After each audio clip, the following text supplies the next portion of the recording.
Hello friends, welcome back to my N creative channel. Tehran की एक सर्द शाम थी।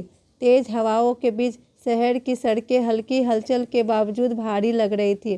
तेहरान यूनिवर्सिटी के गेट के बाहर छात्रों का हुजूम जमा हो रहा था। हर कोई बेचैन था। किसी अनहोनी का आशंका हर एक के चेहरे पर साफ दिख रही थी। यहाँ किसी एक आम छात्र का प्रदर्शन नहीं था, बल्कि एक ऐसा विरोध था जो पूरी दुनिया को झकझोर सकता था। यह एक कहानी जारी की है।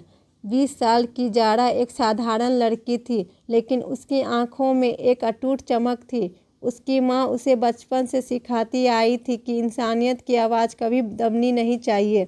वो पढ़ाई में तेज़ थी और अपने दोस्तों के बीच मशहूर भी, पर बीते कुछ महीनों से उसका दिल एक अजीब सा दर्द और गुस्से से भरा हुआ था। यूनिवर्सिटी में माहौल तनावपूर्ण था। सरकार की नई नीतियों ने छात्रों को क्रोधित कर दिया था। खासकर महिलाओं के अधिकारों को लेकर बनाए गए कानूनों ने उन्हें बुरी तरह प्रभावित किया था। जारा और उसकी सहेलियां अक्सर इस बारे में बात करती थी, क्या हमारे सपने को दबाने की कोशिश की जा रही है।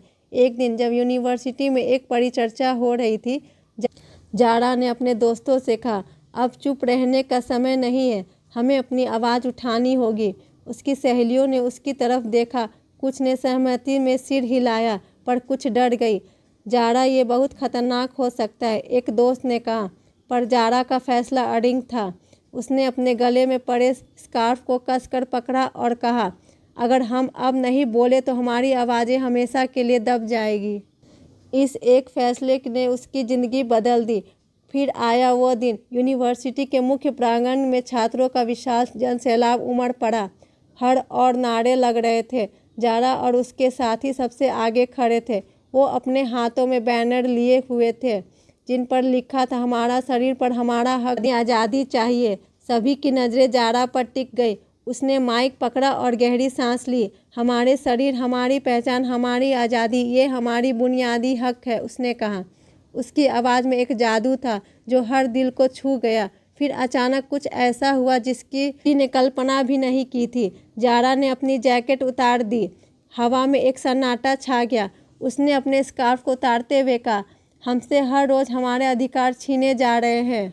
अगर हमें इस देश में इंसान की तरह जीने का हक नहीं है, तो हमारी पहचान भी हमारे लिए बंधन बन जाएगी। उसके इस साहसिक कदम से पूरा प्रांगण हिल गया। कुछ छात्र हैरान रह गए, कुछ ने तुरंत उसका समर्थन किया। यह एक प्रतीक था, एक विरोध का प्रतीक, जो उनकी स्वतंत्रता की मांग को दुनिया तक पहुंचा रहा था। जारा ने उस दिन सिर्फ अपने कपड़े नहीं उतारे थे, बल्कि उस बेड़ियों को उतार फेंकने की कोशिश की थी जो सदियों से महिलाओं को जकड़े हुए थी। पर यह कदम जोखिम भरा था। यूनिवर्सिटी के अधिकारियों ने पुलिस को बुला लिया। प्रदर्शनकारियों को चारों ओर से घेर लिया गया। जारा के दोस्त डर गए। जरा भागो, किसी ने चीख कर कहा, पर जारा वहीं खड़ी रही। उसकी आंखों में डर नहीं था। वो जानती थी कि आज अगर वो भाग गई तो शायद फिर कभी खड़ी नहीं हो पाएगी। उसने अपनी मुट्ठी भींची और चिल्लाई, हमारे हक छीने नहीं जा सकते। पुलिस आगे बढ़ी। प्रदर्शनकारियों को तीतर बीतर करने की कोशिश होने लगी। कई छात्रों को गिरफ्तार किया गया। जारा को भी पकड़ा गया, पर उसकी आंखों में आंसू नहीं थे, बल्कि गर्व था। उसकी गिरफ्तारी की खबरें रातों रात सोशल मीडिया पर फैल गई। दुनिया भर में लोग उसकी बहादुरी की बात करने लगे।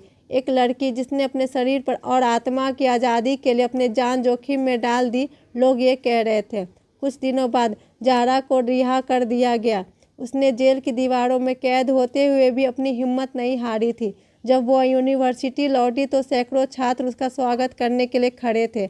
हर कोई उसके साहस को सलाम कर रहा था। जारा जानती थी कि उसकी लड़ाई अभी ख़त्म नहीं हुई थी, लेकिन उसने एक चिंगारी जला दी थी जो अब बुझाने वाली नहीं थी। हमारे शरीर पर हमारा अधिकार है। उसके ये शब्द आज भी हर छात्र के दिल में गूंजते हैं। ये कहानी हमें याद दिलाती है कि एक व्यक्ति का साहस एक पूरी क्रांति की शुरुआत कर सकता है।